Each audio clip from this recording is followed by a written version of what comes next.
So we got to See, show my some mama love. is Good evening, always good trying to. evening, good evening, and welcome to Couch Conversations with the Doctors, where health is wealth.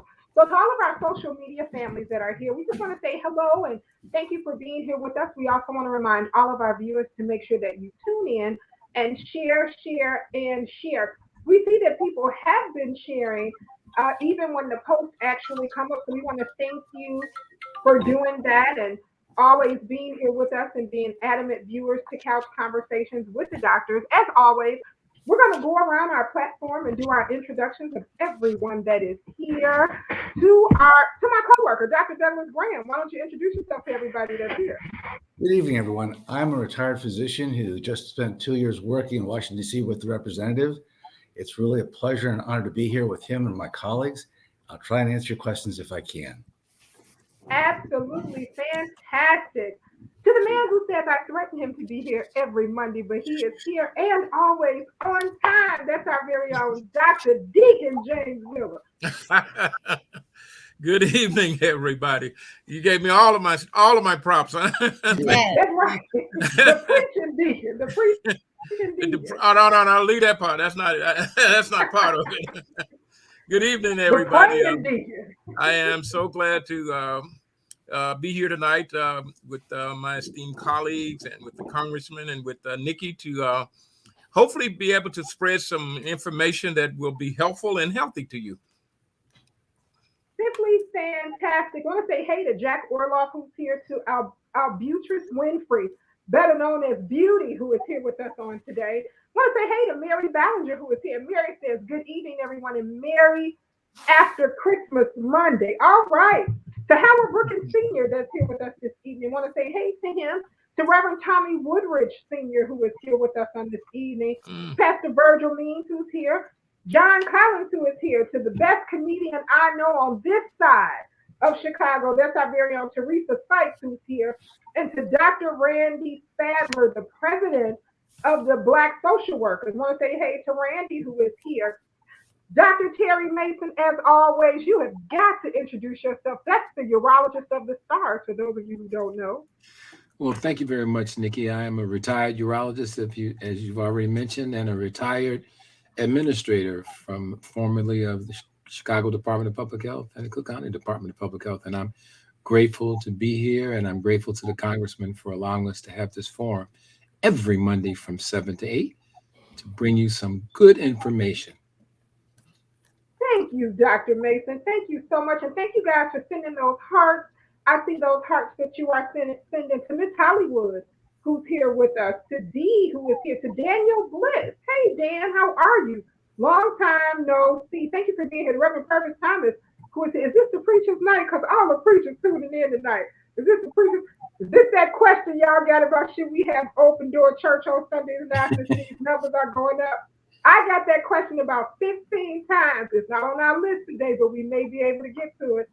Thomas Simmons, who is here. Hey, Tommy, how are you? He says hey to the congressman. To Roderick Sawyer, who is here. That's Alderman Roderick Sawyer, who is here with us on this evening. To Bennett Lee and to Reverend Cleopas Lee, who is here. Bertram Cranfield, retired police officer, and Deborah Crable. And, of course, we have Virginia Knight, who is here, and she says, hello, evening, everyone. And Tamika Thomas is here, and she says, hey, Uncle Terry. Also, to Kim Alexander Jackson, she says, good evening to everyone. To Craig McKenzie, who is here with us on this evening. Simply fantastic. Tamika is now sending out her messages to people to join us, and that's right. Go on, Deborah, get Deborah in. Linda Johnson is here, and she's saying hello. To the man who is the chef extraordinaire, the weight loss guru who keeps everybody on target with his Bulls hat on tonight, and he has that after 5 shadow. That's our very own Dr. Tony Hampton. Give us an introduction, Dr. Hampton. Hey, yeah, you got to mix it up every once in a while. True fan of my lovely city, Chicago. Fan of this show. Today was a crazy day in our health system. We had a lot of our walk-in cares having to shut down because of a lot of team members getting sick.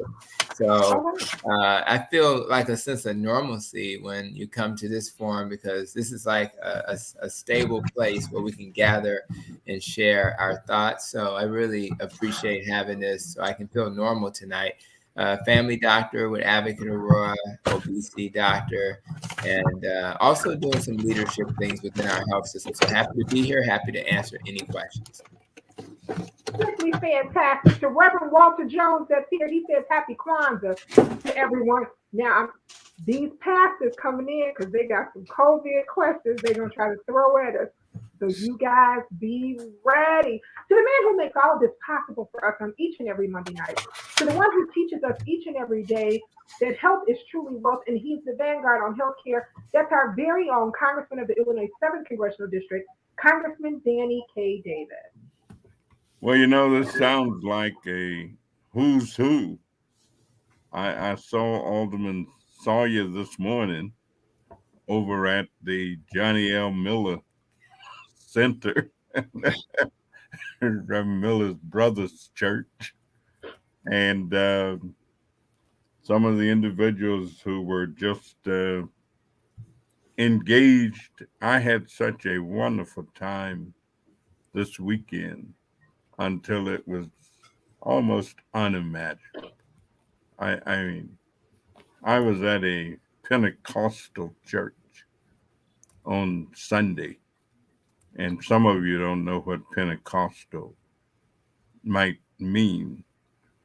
It oftentimes means that individuals there have a great deal of energy, and they make use of that energy as they worship. And so I was very pleased to be there. But we're actually moving into the new year, the beginning of a new year. And there is so much that the new year actually brings. Kwanzaa, we celebrate. And I was just thinking, I remember being on a panel with the founder of Kwanzaa once in Gary, Indiana. And it's good to know that people are still celebrating, but like a lot of other things, not celebrating it as much as we were celebrating it just a few years ago. And there seemed to be kind of a falling off of a lot of things. And so there has not been as much articulation of Kwanzaa and its meaning this year, nor last year, nor the year before, quite honestly. And it seems that we continue to do the Watusi in terms of 2 steps forward and then 2 steps backwards. And it seems as though sometimes we make a little bit of progress and we think that we've made more progress than what we've actually made. And that's why I'm fond of using the quote sometimes that freedom is a hard-won thing. Each generation have to win it and win it again. So it's not a project. It's not like something that you do until, that's the end of that. The end never comes. I was thinking of my father as I was talking to a person today who was quite a philosopher, even though he never went to school and all that. And he used to tell us to live as we are to die tomorrow, but prepare as if you're going to live 1,000 years. And we thought he was crazy, that this just didn't make any sense. I mean, how in the world are you going to live as though you're going to die tomorrow? And we thought that meant eat all the chocolate candy that you could eat today, you know, but just don't get sick from doing it because that may cause you to die tomorrow. And so it's just a pleasure to be a part of this discussion, to listen to the answers and chime in every once in a while. And I know, Nikki, that we've got some very interesting questions that people have already kind of submitted. And I have to mention, though, as we begin to start, that my heart is kind of heavy because our dear friend Dan Cantrell, with whom I've worked with in healthcare now for more than 50 years. As a matter of fact, when Dan first came to Chicago, the first day that he got here, someone told him that he ought to come out and meet me. I was working at the Martin Luther King Health Center at the time, and Dan and I struck up a relationship that lasted until the other day when the good Lord decided that his time was over. But of course, when Dan started Mile Square was in a 2-story house. That was the Mile Square at the time. And it had started in the Mile Square neighborhood. And the residents in that area advocated because there were so many rats and things in some of the buildings. The big Henry Horner housing development was there. And the residents had gotten together and petitioned, and the Chicago Health Research Foundation was established.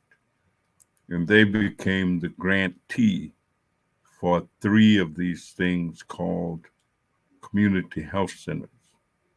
One, of course, was near North, that Northwestern University pretty much helped start. The other one was the Mile Square that Rush Presbyterian St. Luke's served as the medical guidance for. And the other was the Martin Luther King that Mount Sinai Hospital served as the guidance for. Ultimately, Mount Sinai served as the guidance for access. And of course, the 3 of those became pioneers in the movement. Dan actually became the 2nd president of the National Association of Community Health Centers when they organized their advocacy group. Clifton Cole from Los Angeles, from Watts, was the first president. And then Cliff went on to become the assistant health commissioner in the state of California. That was pretty heady stuff for a black guy at that juncture. So I just kind of gave a little tribute to Dan and look forward to something that will be more forthcoming as people celebrate his life and the work. And he served as president of the health research piece that exists that the city of Chicago ran, that the mayor at that time, Mayor Daley the first, appointed him to be the president of that. And Phil Davis, Dr. Philip Davis, was the executive director of the Citywide Health Planning Association. And so Phil is still around doing consultant things every once in a while, but he's kind of aged and up in age, but he's doing all right. So please, let's move ahead and get it going. Sure thing. Sure thing. Want to say good evening to Judge Marianne Jackson, retired Judge Marianne Jackson, to Pam Morris, who's here with us, Dee Joyner, to Attorney David Kelly, who is here listening and watching with us. Hey, David, how are you? To Annetta Wilson, who has stopped by. Annetta Wilson is here with us. To Kiva McKinney, who is here.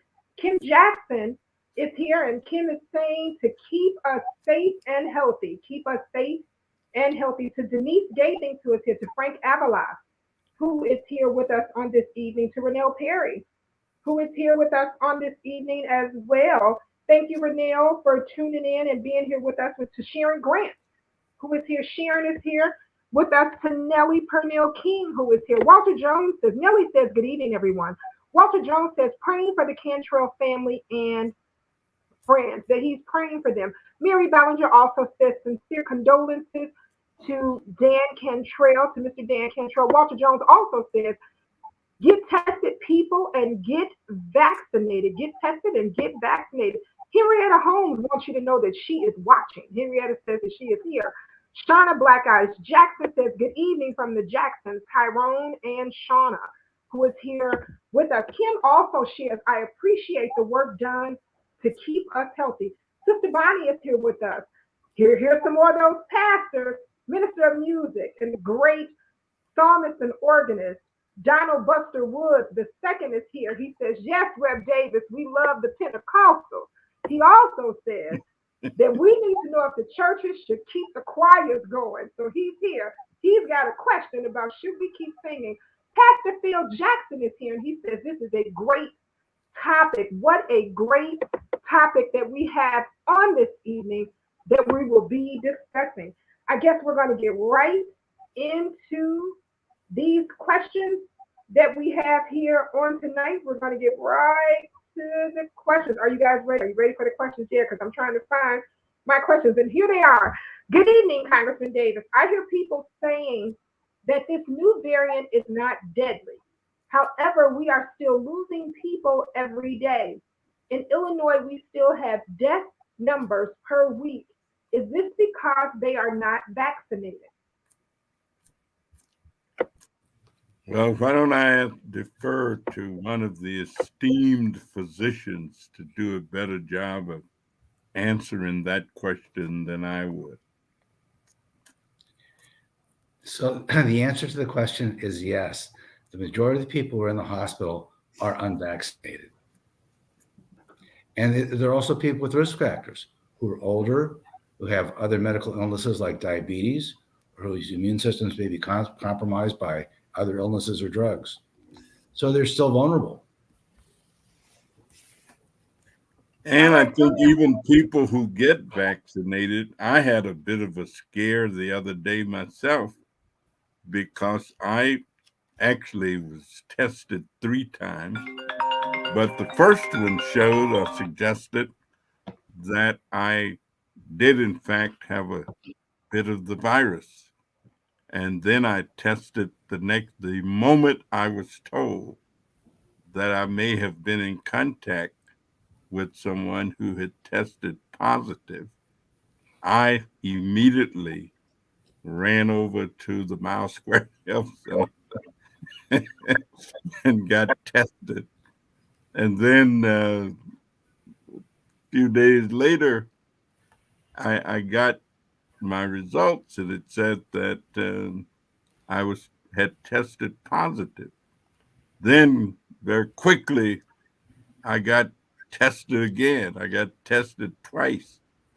First with the rapid, and then with the more extensive, and they both indicated negative. And you talk about shouting. You know, I did some of them holy dances when I got those results back. So I did a little shouting myself and felt real good about it. So I certainly agree. Be sure you get it tested as you can. And I've only had 4 shots. Yeah. I'll add just that I remember when I was reporting out the numbers for last week, many of us are aware of those numbers. I remember one day it was 31,000 cases. I couldn't believe that day. Then we had 10,000. Then we had 16,000. Then we had 18,000. I remember when this was happening in our previous iteration, I just don't remember ever having 31,000 cases in one day. So when I think about this variant, I think about the fact that it's easier to spread.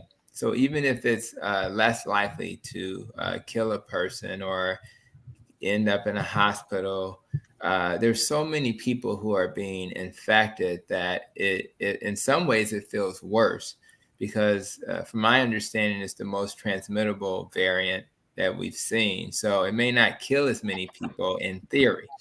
But if you're not vaccinated, the probability that you're going to be harmed by this variant is much higher. And think about it this way: we had not had to close uh, our immediate care at the site I work at ever. Well, we just had to close it this week. We're just doing testing, and it's because so many of our team members have gotten ill. So rather it's considered less infectious or less deadly or not, the impact that it's had. Think about all the people who need to go into a walk-in care, immediate care, and they can't be seen in a circumstance where they need to be seen. It's a disaster. So so many team members are being affected. So I just think that, as was the case before, we want to take it very seriously. We want to stay away from folks. I'll be honest. I've had some, we had a family member who, wanted to come by, which was okay because she was in our circle, right? But if that circle then includes other people wanting to come with her, that's not going to work, And so we have to be very honest with people, very loving when we talk to them. Say, hey, we love you guys. We would love to spend more time with you and everybody else, but this is just not the right time. And we want to be here next year so that we can celebrate next year's Thanksgiving, next year's Christmas, next year's New Year. So be patient, everybody. This too shall pass. And a lot of the experts I listen to believe that things will settle down likely by the end of 2022. And then we're going to transition into a phase where hopefully we'll be able to not have to be as due diligent about masking. But the chances that COVID will be with us for a long time is very high. But I think we're all looking forward today when it's like the flu and pneumonia. We just get a vaccine. We know it can get you, but it won't be as life-altering as this virus has been. The other thing that I've had a number of questions about, and I'm sure you have as well, and I'm sure my internal medicine colleagues on the panel will elaborate two issues. Number one, people having unrealistic expectations about the the new prescription medication, and what its expectations really are and what it's going to do. It is not a panacea. It does not, let me say that, I can say this much as a retired urologist, it does not replace the vaccine. And you still need to get vaccinated. It does have a role, but it does not replace the vaccine. And we still need people to get vaccines. And we've had pills before. I mean, we've had oseltamivir, and these drugs are sort of derivatives with a small d of some of these kinds of drugs that help keep the virus from trying to multiply as well as it used to. But we're not out of the woods yet. It's not like you can now pop a pill and you're going to be okay. And like I said, I'll stop right here. And I think I've done what I could do as a urologist. And I'll give Dr. Meyer, Dr. Hampton, or Dr. Peter, Dr. Miller, or Dr. Graham the opportunity to embellish those comments. I know. So a couple of things. We always talk about patterns, right? And the crazy thing I've seen in COVID is when someone states a historical pattern that we have, it's like, mostly because what I think is happening is we're all trying to come to some sense of normalizing this, and making it okay to continue to do kind of what we want to do. But when we look at the statement that, hey, um, this virus is not as severe. I happen to work at an institution where I was just telling somebody like, oh, you think there's one COVID because there's several different. There's an infinite number of COVID experiences, right? But I call it, three COVIDs. It's the COVID that's happening to the wealthier, and sometimes not wealthier, just white, populations, and then there's COVID that's happening to Black populations. There's COVID that's happening to Latinx. There's COVID that's happening to our Asian population. And then if you look socioeconomically, wealthier, poor, there's different types of COVID. It'll be the same variant, or but there's different types of experiences that people have. So this reminds me of when HIV was going down in certain populations, right? And they said, oh, this year we get a report. The incidence of HIV is down. Not among certain populations, you know? And so by breaking that down, and that speaks to the death that we're seeing in certain communities. Um, I was saying that to somebody, and it's like, why do you always have to make it about race? I'm like, why do you think it's a lot of times not about race? And so I was like, because, evidence says it may be about race, it may be about socioeconomic class, it may be about all these things that we have to consider. So I beg of you, communities that you may come from, if you're in this kind of, you exist in a space where you may, you know, be in a certain space with the poverty level, but you may fit another demographic, or you may be wealthy, but you may be a community that's minoritized in a lot of spaces. I beg of you, look at the science, because when we say COVID, people aren't dying. No, it's certain people aren't dying. And so I beg of you to look at it and follow it like your community's life depends on it, because in certain communities it really does. I have other things as we move about why, like I know I think Dr. Mason was talking about, hey, if it can't get in you, it can't replicate. And the objective is to stop this virus from replicating. Here we have, from mutating, sorry. If it can't replicate, it can't mutate. Here we have an example of the COVID-19 virus that mutated, and now this mutation of it made it more transmissible. And I know I don't want to bore you with my little nerd numbers, but I did happen to look up the fact that the first time it was noted, the emergence of it, November 24th, variant found in Botswana, on November 14th in 2021. A new variant was reported to WHO, but it was found November 11th in Botswana, November 14th in South Africa. We can peel back the layers of, who, what. In November 26th, the WHO named it Omicron. November 30th, the United States designated Omicron as a variant of concern. December 1st, first confirmed case. When you look at what happened in November 2019 in Wuhan, and how we had a span of weeks before it kind of hit, this virus has mutated so that it travels faster. That was the mutation that this variant, decided to take. Now, I beg of you, if you're in the communities that have low vaccination rates, access to care, to think about that, because the next mutation, it might add on and have more severe courses and add on to be more transmissible. So when we say, hey, this one, when we read the news and we say, hey, no, this is less severe. Oh, I can go out, I can continue. I beg of you to treat this like the virus you don't want, because if we don't, it will be coming. I know that's right. The virus I don't want. That's why I stay wrapped up, because it's the virus I don't want. Kim Alexander Jackson said, Dan was my buddy.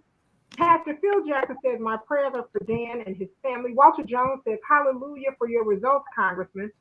And thank you for your transparency to the people. Dorothy Murphy is here with us, and she says hello. China Black Ice Jackson says, My husband said the lines are, I think she means wrapped around the corner to get a COVID test. Dr. Maya got a question. If Oh, you take a rapid test and it is negative, and a few days later your PCR test comes back positive, do you have COVID? Which test do you believe? I tend to believe the one that says, because let me tell you why.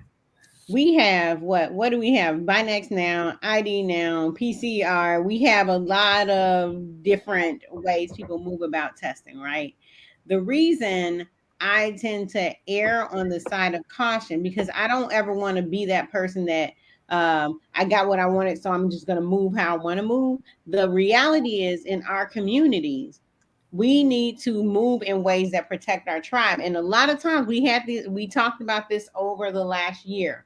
We cannot wait for other people to come and tell us it's time to protect our tribes, because a lot of times our tribes are the last looked at and the last studied and the last addressed.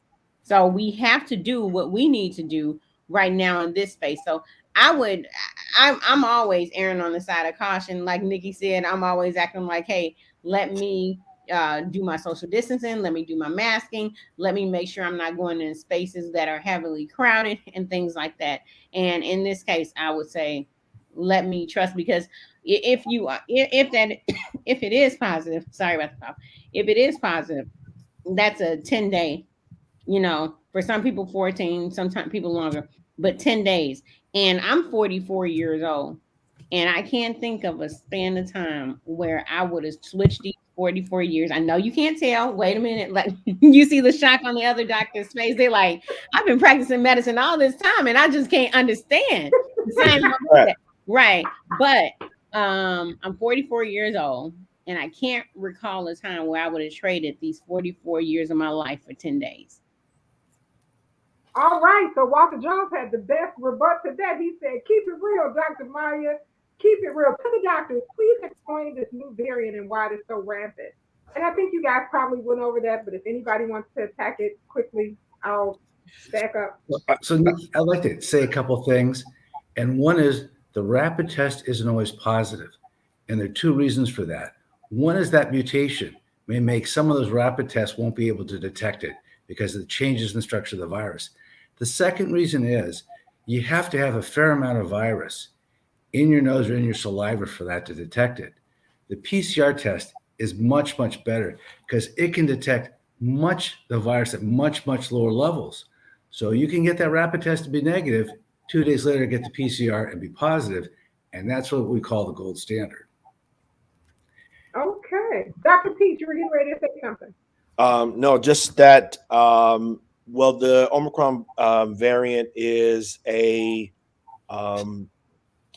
call it it is the super virus. So it is mutated in order to survive.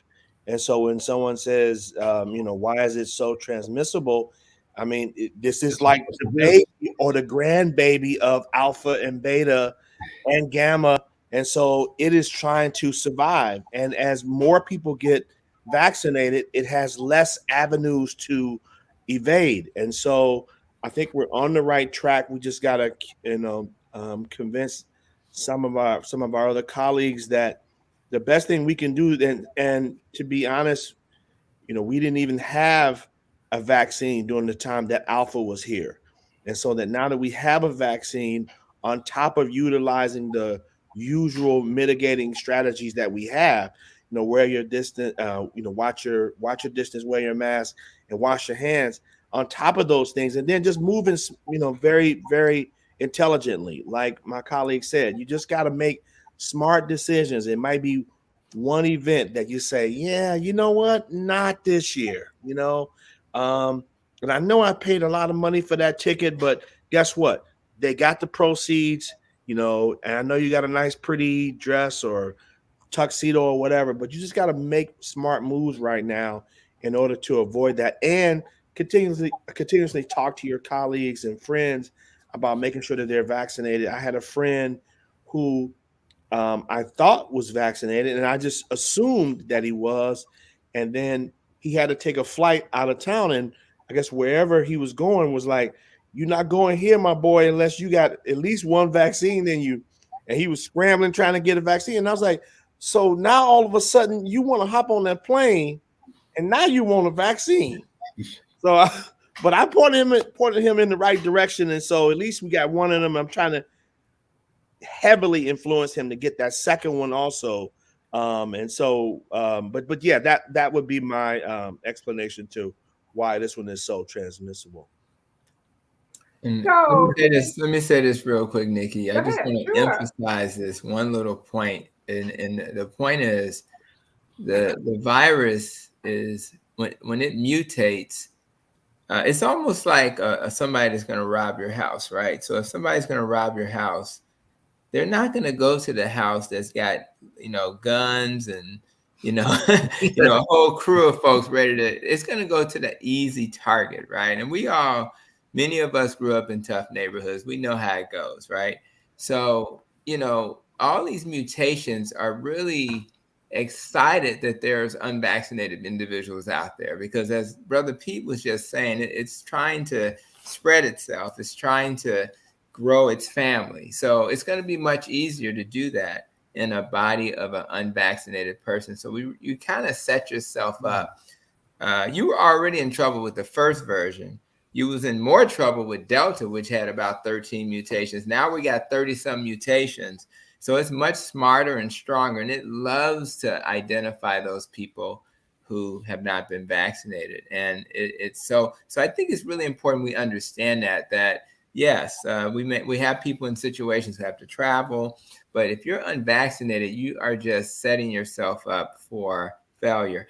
And ultimately, you're going to either be exposed to this antibody to protect yourself via the vaccine or by the infection. It's going to be rare to find a person, who hasn't been vaccinated or who hasn't been infected. I mean, by the time we get to the end of next year, that's what the population is going to be, which is good and bad. That's why I suggested earlier, by the end of next year, things will eventually have to settle down because there's so many people that's been exposed to one of those two options. So, and that's what we've seen historically when we go back to those plagues and other things. We're just trying to minimize the casualties before we get to that point.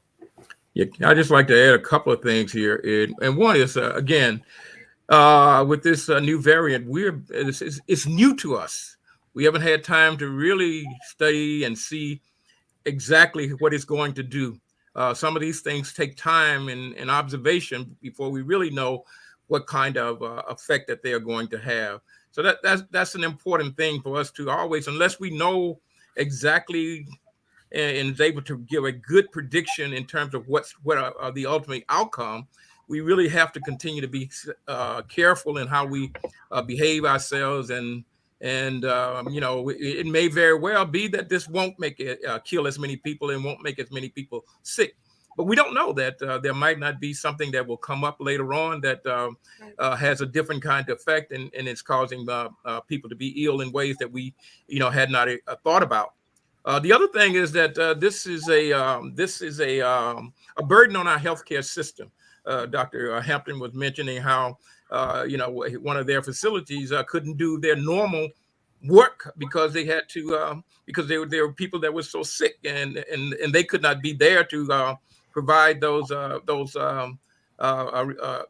duties that they had been doing and in order to be able to take care of people who had other kinds of problems. I mean, I know there was a case I heard of the other day where it was a patient who had they said died not because they were infected by COVID, but because they had a serious illness, needed to be hospitalized, could not get a hospital bed for a couple of weeks because they were occupied by people that had COVID. So there's a lot of things that are going on. And, I know like everybody want to say, when are we going to get to normal again? Well, we can't really look at it like that. This is what's normal now. And we have to behave in that way that this is it. And hopefully this will come to an end. But until it does, this is our normal, and we have to behave in that manner. So I just want to add what Dr. Miller said. I'm sorry. Go ahead, Doug. Yeah, I want to add what Dr. Mason said and what Dr. Miller said, because it's really critical to understand that the pills and the treatments are not substitutes. And for instance, the pills aren't going to be out in very low numbers until January. we aren't going to see them for 6 months. Now, if you got sick with COVID right now and weren't vaccinated and said, oh, I'm going to go to the hospital, get monoclonal antibodies, you might be bitterly disappointed that you can't get in because there are all those other sick people ahead of you. And so you're sitting here waiting and having difficulty breathing. 1, 2, 3, 4, 5 days go by, you won't be able to get in. So the only way that we know now to protect yourself is to get the vaccine and to get boosted. Wear the mask, do the social distancing. As Dr. Miller said, this is our new normal. And we can't really depend on new inventions to change that set of circumstances. All right. So Shauna Black Ice Jackson says, thank you to Dr. Maya and the Dr. Doug. Walter Jones posted a question. Actually, I can't read the ending part of it. I know it says, please explain the abbreviated terms used to the people. And there's something missing. So if you can retype your question, or either Reverend Jones text it to my phone so I can actually see all the rest of the characters, that would be great. To the Southside comedian from Chicago who sent me this message inbox, who wants to say nameless, he says the Omicron virus is like Bebe's kids. It reminded him of Robin Harris. It doesn't die, it just continues to multiply. All right. Angela Underwood says, we are currently in the flu season, but with COVID, there is no particular season. Do we see an annual booster for extended time? How may we control flu season? Nikki said again, how may we control what? Flu season. I think she kind of, if you look, she posted twice at 7:32 and at 7:33, and I think some of her verbiage just fell over because it went over that minute span. So she says, can you see her comment on the side? We are currently, in flu season. How do we kind of control that? So while you're thinking about that, Dr. Maya, Nate Ann says, how long does immunity last? I am fully vaccinated and boosted, and I had COVID November 2020. I just got tested because I was feeling nasally and headaches, waiting on results. And Mary Ballinger says, it spread so quickly in Cleveland, Ohio, and all the surrounding areas that I stayed home for Christmas. Very good. Even though I was fully vaccinated and family members, the gifts are still under the tree, and I never unmasked. Very good. You can drop my gift in the mail. All right, Dr. Meyer, you ready? Yes, I want to take the second one first. So I want to remind everybody that we kept saying this since we got the vaccine. It's been over. The vaccine arrived on the scene. It's been over a year. Vaccines reduce the severity and likelihood of having a severe outcome or having a terminal event because of a virus, or in this case it doesn't make you not get COVID. It can reduce the chances. And then if you get it, it reduces the chances that you'll end up in a hospital or worse, death, right? And we want to really stress that because I think a lot of people are like, I got the vaccine, I should not get COVID. Well, there's a couple of other things. There's social distancing, there's certain masks. So I want to remind people, like, after you get the vaccine, that gives you your baseline superpower, right? And then you're still going to do the things because remember, just like the vaccine, these other things are not just for me, they're for my community. So just because I'm vaccinated doesn't mean that like, okay, now, I'll just do whatever because if I get COVID, I'll be okay. Well, if I get COVID, the virus tries to, I give the virus a chance to mutate in me. I don't have a severe outcome, things like that. But then what if I get COVID and it's not severe for me, but then I pass it to a member of my community that did not get vaccinated? What if I'm still doing that? And yes, the vaccine reduces the likelihood of it, but we still have to wash our hands. We still have to mask. The vaccine doesn't give us the kind of, wild card to just go out and kind of do whatever. We still have to be community minded. We still have to remember, we went into this saying, COVID is going to test our ability to move as one human race, move together as a unit. And even today, in the face of this, is still testing it. There was a question about whose fault it is, who do we blame, this and that. we want to go back to in times like this in our community, there's no blame game. So we don't want to, start that and start down that. We want to encourage everybody who has the opportunity. Dr. Pete said, Dr. Pete mentioned there's a couple of people who maybe their motives or their incentives to get vaccinated are different from mine. But I really enjoy the fact that there are different, at different levels, federally, at the city level, local, and then even at community levels, people are saying, "Hey, what's your why?" Looking at your why, and then producing that. I want to get vaccinated because I want to go travel. Okay, you know what I'm saying? I want to get vaccinated because I want to protect my 6-month-old. Okay, I want to get vaccinated because I'm thinking about the healthcare workers that I know Dr. Miller, I think Dr. Hampton too mentioned that I want to protect them because they're out there on the front lines every day. What can I do to lend support? Maybe I'm not in the healthcare industry. Maybe I'm in another industry, but what can I do to support the healthcare workers in the front line? I can get vaccinated, make their jobs just that much easier, one person at a time. Maya, to what you're saying, and the reason I said what I said at the beginning is because I already began to hear that people like, oh wow, we had a pill come out, so we know, and it's particularly those that have vaccine hesitancy that don't want to get vaccinated anyway. I've heard that folks are saying, "Hey man, I ain't gonna wait. I just wait till the pill come out and I'll just get the pill." And I want to let people know that that's not the right strategy. That's not the right strategy. The pill will never do what the vaccine can do, and it will never be as successful as the vaccine will for one time you get it, and maybe you have to get a booster at some point down the road. So for people who are still sitting on the fence about getting a vaccine because they've heard about this release of the pill, and Dr. Graham and others says it's not even out just yet for distribution. There's still the only way you do this, and I said it at one of the other things, and I'm going to say it again. Getting a vaccine is not an individual choice. It is not an individual decision. It is not just about the person who decides to get it or not.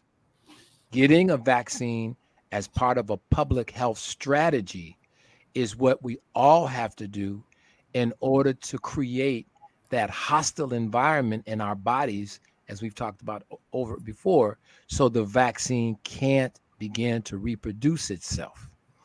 It's a little different than the roaches that we used to have, where you just change the rate, or you change the different sprays. No. This is it. This is the only thing that we got that we know that works. And the only way we know it works is when you individually make a decision. You are at that individual decision helping out your community, because you're now creating a hostile environment for the virus in your body, so the virus can't reproduce itself. So when you cough or sneeze or what have you, you will not be able to spread the virus. If you don't do that, you've made yourself a willing breeding ground for the virus. And not only would you get sick yourself, but you can now infect tens of other people, 100 other people, depending on where you go and what you do. So I just wanted to reiterate that this is not, because everybody's talking about individual rights. No. In a public health emergency, you don't have individual rights. What you do affects the public. What you don't do affects the public. And you should think of it that way. And Well, let Angela, me ask a question. Sure, Congressman, go right ahead. Well, the question, I was hanging around with Willie Wilson a little bit Sunday because he was giving away money again.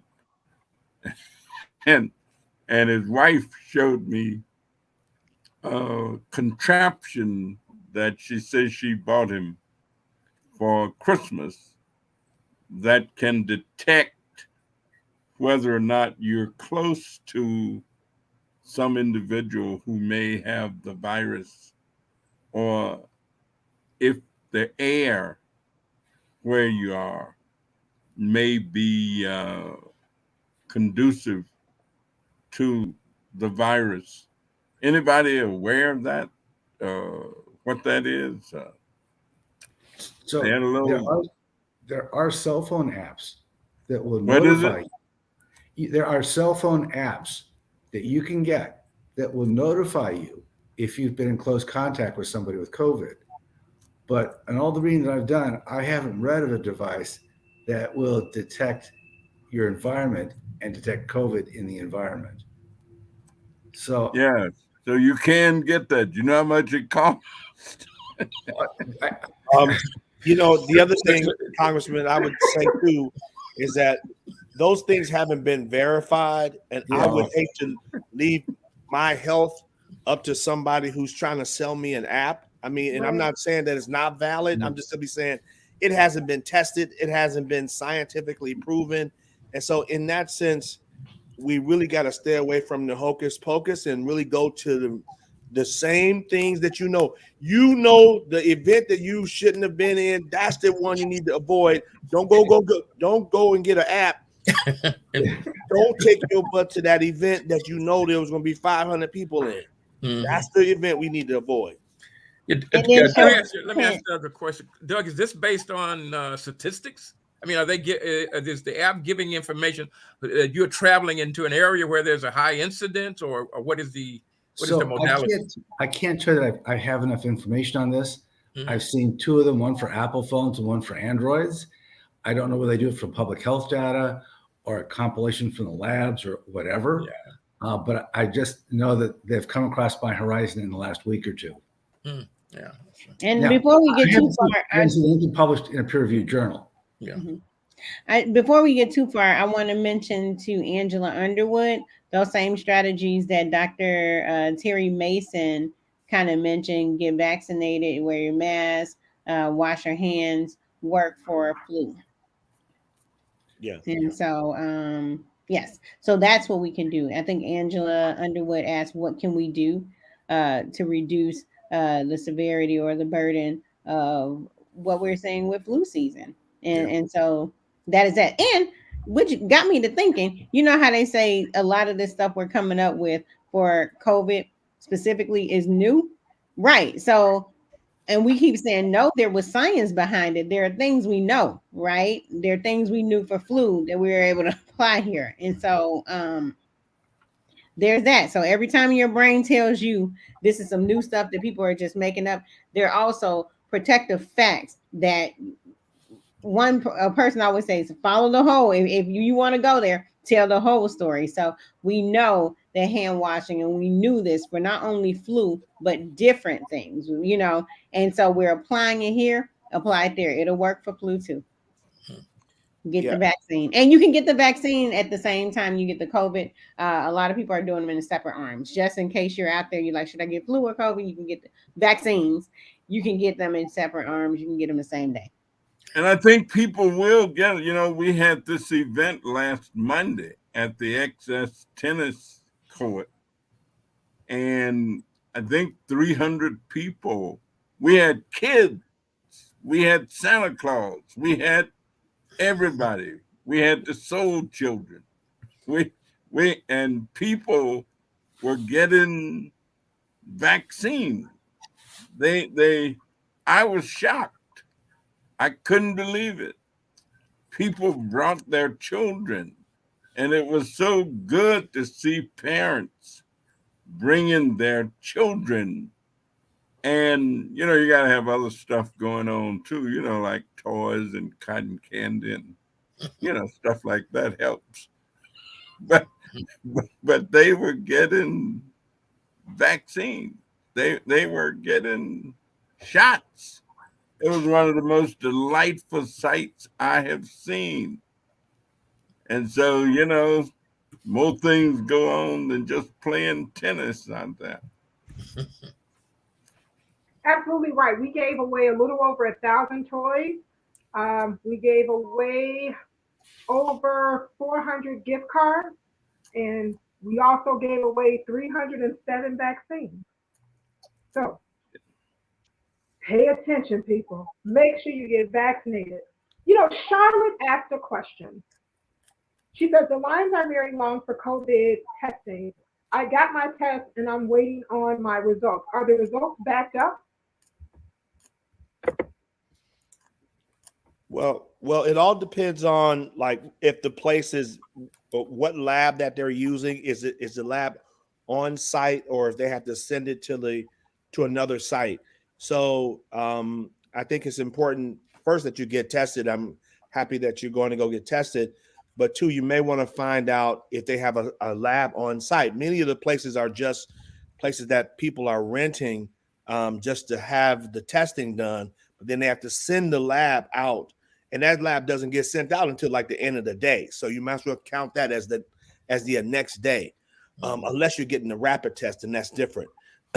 So that would be that's one big issue, and also it also depends on if they have where the lab is. So if it's out of state versus in state, yeah. Sorry about the dog. It's okay. It's okay because we had PetSmart there as well in our event, and we was giving away dog food, and we had dogs there, so we love animals. Go right ahead. She also shared that it's a very large FQHC that she attends. I'm just not going to say the name of them, but it's a very common one that we are all familiar with. But she went to a very large FQHC. The lines are around the corner for testing right now, everywhere. And staff is down because a lot of people, a lot of the staffers, as Dr. Hampton was sharing, have the virus themselves and are ill. So I'm not making excuses. I'm just going to share that it may take an extra day or two for you to get your results. Yeah. When the congressman shared about his incident that he shared with all of us to go and get tested.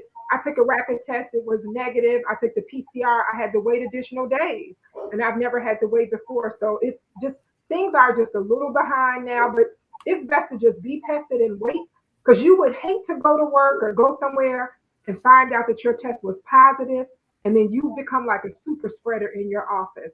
You might not be able to live with yourself if you did something like that. So just be patient.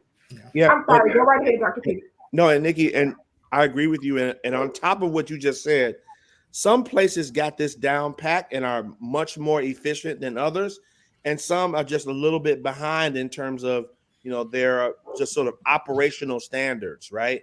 So that's the other thing you're taking into consideration. But there's so few places to get tested that I wouldn't be picky. If you're in a place, and it's a reliable place, I would just get your test done there. But it is true just that some places are not as efficient as other places. To Dr. Maya's and Dr. Hampton's point, our staff is so stressed because people are out because they have COVID. Then that just means it backs us up a little bit more. Well, I admit that people are in line because I drove down Madison Street the other day and I thought there was an outdoor funeral or something. I'm trying to figure out where's all these cars. And then I looked over and there was a testing site, and I felt real good because I knew that these people were lining up to go and get tested, and I felt real good knowing that that's what was holding up traffic. Yeah. And to Dr. Saeed, who just sent his message in, he's saying, thank you, Congressman. Thank you, Nikki. But it's really thank you, Congressman, for fixing the issue that you had today. He has a testing site, and they were fighting at the testing site. And he couldn't get the police to come there. People were fighting at the testing site. They were trying to butt people in the cars and trying to get in front of people. And he was calling the police and couldn't get them. And because of the congressman and the work that our office do, when you reached out to me, that's why we did what we needed to do. And we did get some officers out there for you. They are going to do a special attention for you at that site. And he just wants to share with the people that he's understaffed because his staff has COVID. So he's understaffed. So we understand that. And he wants to thank you, Congressman, for making sure that we were available to help him get through that on today. It is, we literally have less than 40 seconds left. And well, let me quickly say that because a lot of people, the community is really, I got out of church in time to catch the last end of Pam Morris's Gospel Health Show, and it has become Gospel Health. So I just want to commend Pam for turning this gospel music into gospel health. But lots of people are really doing whatever they can do to add to the awareness that people need to have in order to make this work. So one thing, Deborah Crable says home testing or go to a testing site. We're going to make sure we have somebody answer that question for you in the chat. Tamika Thomas says, why is the CDC shortening the isolation days? Isn't it dangerous? Tony, if you or Maya or Dr. Mason or somebody can grab those questions that are in the chat. Deborah Crable also says, what are the long-term effects of the vaccine? That's an interesting question. So if you guys can kind of look through some of those and grab those questions and just answer them, that would be great. I know that we have probably we only got to like our first 4 questions tonight. So don't be angry with me. We're going to bring those questions back up next week and answer all of those questions. And for everyone else who sends your questions in, make sure that you do so. As we do on every Monday night, we're going to go around the table really quickly and ask everybody to tell us your until next Monday. Dr. Terry Mason, until next Monday. If you got a chance to get a vaccine and a shot, get the vaccine first.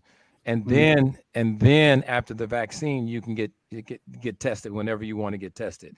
But get the vaccine first. All right. He says, get the vaccine. And noted, there are 50 people who said noted when you were speaking earlier in your Dr. Terry Mason daddy voice when you were talking. So people kept saying noted. Go ahead. Dr. James Miller, your until next Monday. Yeah, my until next Monday is that, Dr. Mason continued to mention that this is a public health issue.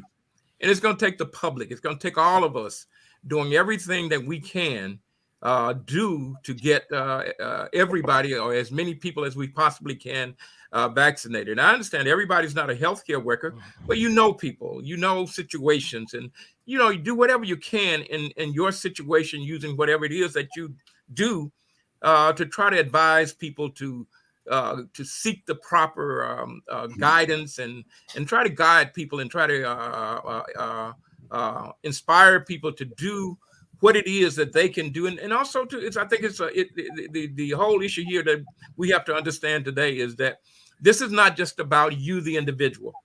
You are a part of something else.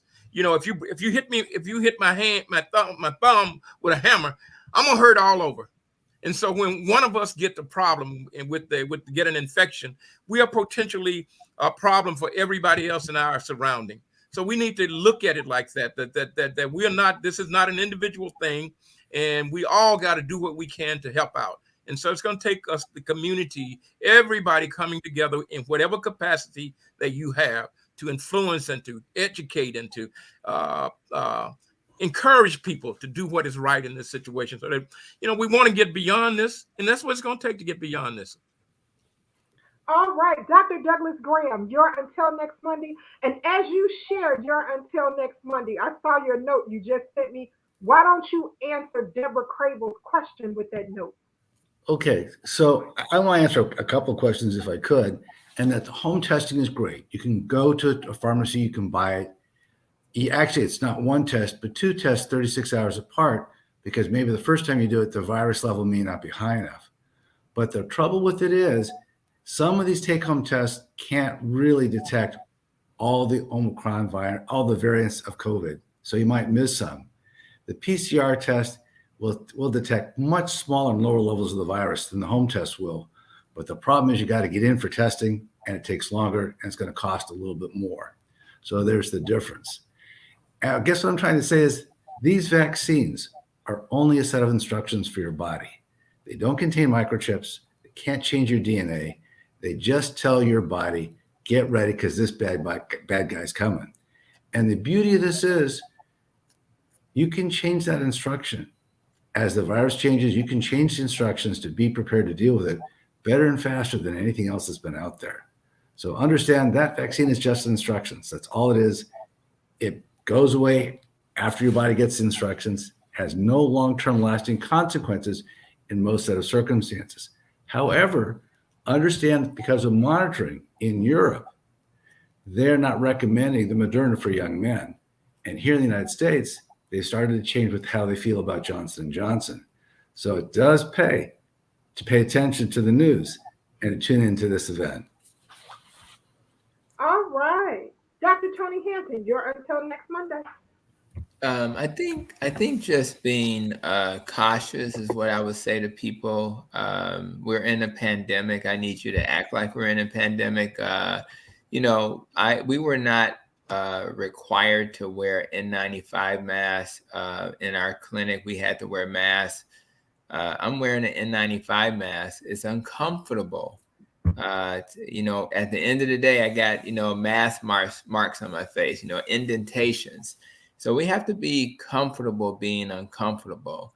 And I think that's okay, because I want to respect not only my coworkers, but I also want to show up. I've been very blessed so far through the entire pandemic, really not getting even a cold. So all those extra precautions, wiping down and being cautious, there's a reward and then you got to have a little luck. Because there's other exposures that you can't completely control. So, when I talk to people about weight loss, I really talk to them about planning. If you're, people say, well, I was on a trip, so I really couldn't eat right. Well, you knew you was taking a trip 2 months ago. So plan your life accordingly. You already know you're going to be celebrating for the first of the year. Plan accordingly. Think about who's going to be there, under what circumstances, what you shouldn't do, as Brother Pete said earlier. There's some things you don't need to do this year that you would have done last year. So just be an adult, be an adult about your decisions. Be thoughtful about your community and the people around you. But most importantly, care about yourself enough to make smart decisions. Dr. Maya Green, you're until next Monday. Thank you so much, Dr. Hampton. You're muted. Sorry. So for those of us that celebrate Kwanzaa, today is Kuji Chakalia, self-determination. And that speaks to what the healers, because there's healers in different forms. Some of us are doctors, some of us go and argue federally before for our communities, which is unfathomable, and then some of us organize and, like Nikki said, tell us all what to do and for the community. It's all a form of healing, right? And I'm thankful for the self-determination and the timelessness that has been put into caring for our community, for the doctors on this panel, for Representative Davis, for Nikki. And also I want to speak to self-determination and what that means for our community, right? So a lot of times you see now that COVID is going on, there'll be a pulling away of sometimes services in our community, care in our community, things like that.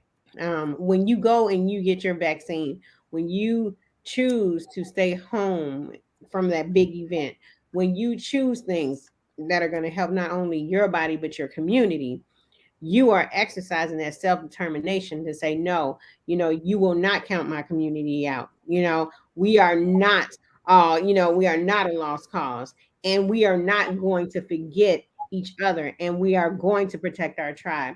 I'm thankful that we are determined to do so we can see each other on the other side. All right, Dr. Maya Green, simply fantastic. To all my people out there who want to go out, listen. I love basketball. I just don't wear the hat. I love it for real. I go to the game. I got 2 awesome feet. I love basketball. I will follow a team out of town. I have not been to one basketball game and I have given my tickets away. And I'm living in my bubble because I don't want COVID. So just be careful. Be careful, people. Yolanda Williams says, love you and appreciate everyone. Remember, as we always tell you, join us right here next Monday. Same bat time, same bat channel. Remember to do these following things. Wear your mask. Make sure that you wear your face coverings over your nose and mouth. It goes over your nose and mouth. Make sure you wear it. Remember to also wash your hands. As Dr. Maya always says, make sure you get here in those fingers when you are washing those hands. Don't forget them. watching really good, sing the birthday song or at least do it for 20 seconds. And then through everything, remember to social distance. Remember to social distance. And as always, we will have closing remarks by the vanguard of healthcare and the one who makes this possible every Monday night, our very own Congressman Danny K. Davis.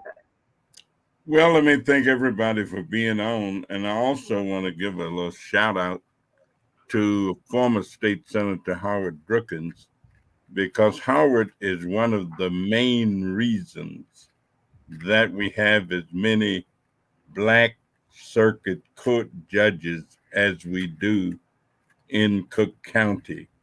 And I think oftentimes we forget heroes and sheroes.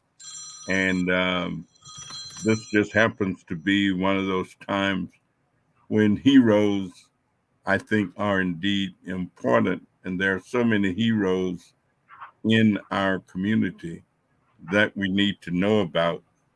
I also want to thank Dr. Harold Pates, who sent me 2 books.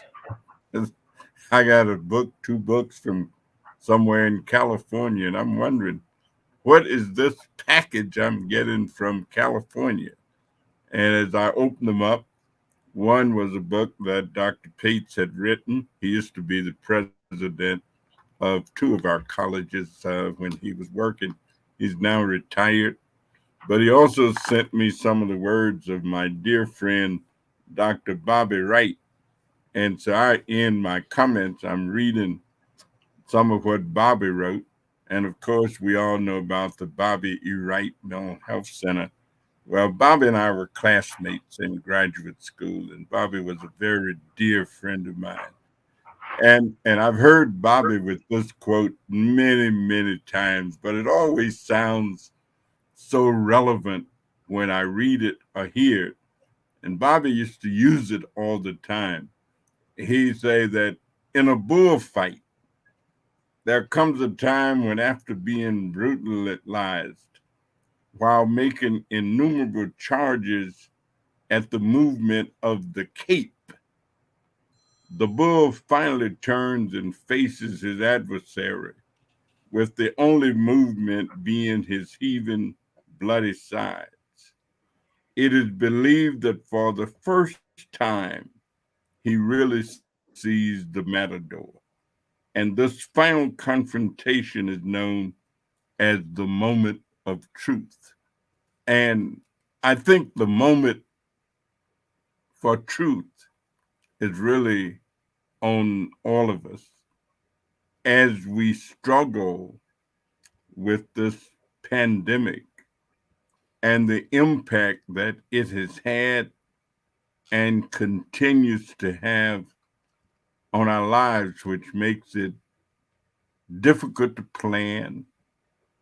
It's difficult to think about next week or next month. We are continually losing our friends and associates. I think of my dear friend, attorney Barbara Richardson, who passed away, and her services are going to be this week. Also, one of the most delightful attorneys for many years. She was in the Legal Assistance Foundation office across the hall from our office. And I would often spend late hours at work. And as I would be leaving the building, she would be leaving the building after having spent 12, 13, sometimes 14 hours at work. And so the fact that we're all in the struggle, and the fact that people can enjoy the camaraderie, if you dare to struggle and rejoice in the struggle, you can also rejoice in the victory.